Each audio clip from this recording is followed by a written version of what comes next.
Welcome to The Explainer. You know, when you think about the global fight against HIV, you probably imagine new medicines or scientific breakthroughs, right? Well, today we're looking at something different. We're looking at the invisible architecture of data that guides every single decision, every program, and ultimately, every life saved. Okay, so let's just dive right in with the fundamental question that public health officials and doctors have to wrestle with every single day. You've got an epidemic affecting millions of people across dozens of countries. How do you even begin to know if you're making a difference? How do you know if what you're doing is actually working? And wow, this statement from the World Health Organization just perfectly frames the challenge. I mean, it's not enough to have medicines or clinics. If you don't know who needs help, where they are, or what's stopping them from getting that help, you're essentially fighting blind. You're just wandering in the dark. So that guiding light in this fight, it isn't just a new drug. It's information. Specifically, it's what all the experts call strategic information. And it's basically the system that's designed to turn on the lights for everyone. So what is that exactly? It sounds a little technical, right? But it's actually pretty simple. Strategic information isn't just about collecting a bunch of random numbers. It's data with a purpose. It's the whole process of gathering the right information, making sense of it, and then turning it into a roadmap that tells you exactly where to go next to have the biggest possible impact. And what's so brilliant about this whole thing is how it takes this massive, overwhelming challenge and boils it down to a simple, constant feedback loop.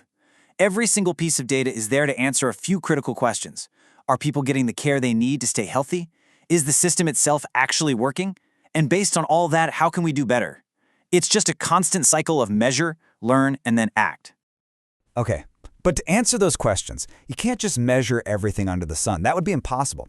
You need a focused playbook. You need to know exactly which vital signs to check to really understand the health of an entire country's HIV response. And that's where this number comes in, 40. After a ton of work and consultation, the World Health Organization and its partners basically distilled thousands of possible things you could measure down to a core set of about 40 key indicators. Just think of it like this. When you go to the doctor, they check your pulse, your temperature, your blood pressure, your vital signs, right? Well, these 40 indicators do the exact same thing, but for a national HIV program. They give a clear, quick, and really comprehensive picture of what's working and, just as importantly, what isn't. Now, this is where it gets really cool. All this data builds into one of the most powerful visualization tools in all of public health. It's where the numbers truly come to life and show us, with incredible clarity, precisely where people are falling through the cracks. It's called the HIV Cascade of Services, and it does exactly what it sounds like. It tracks the entire journey of a person, all the way from getting access to prevention, to getting a diagnosis, starting treatment, and then finally achieving viral suppression.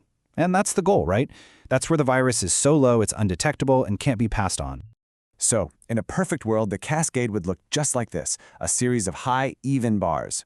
This picture actually represents the global 95-95-95 goal, getting 95% of people diagnosed, 95% of them on treatment, and 95% of them virally suppressed.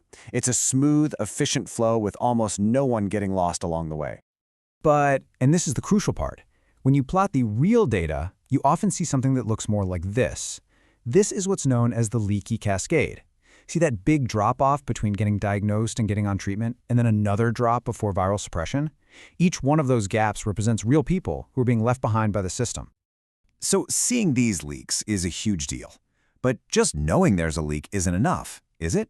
The real magic of strategic information is using that data to figure out why the cascade is leaking and, critically, who is falling through those gaps.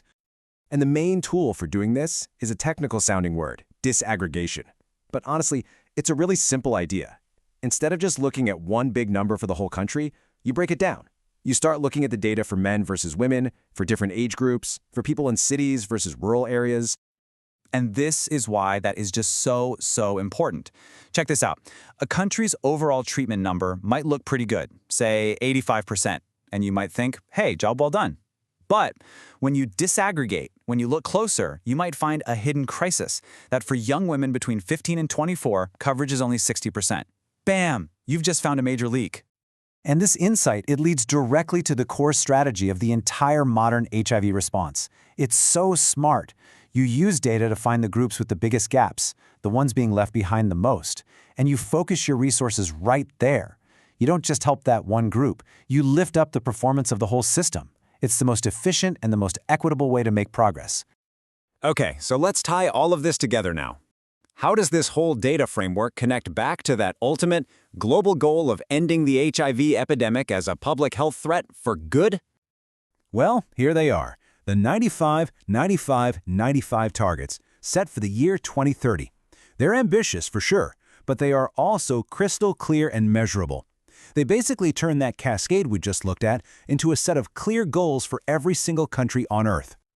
So in the end, you can really think of strategic information as the operating system that makes achieving these goals possible. It takes this huge, lofty, global ambition and transforms it into a series of concrete, manageable, data-driven steps. It means a clinic manager in a small village and a health minister in a capital city can look at the same kind of data and know exactly what they need to do next. What we're talking about is a system that literally takes us from wandering around in the dark, just guessing, to using targeted, evidence-based, life-saving action. It's a playbook that's built not just on hope, but on hard data. Which leaves us with one final and now much more hopeful question.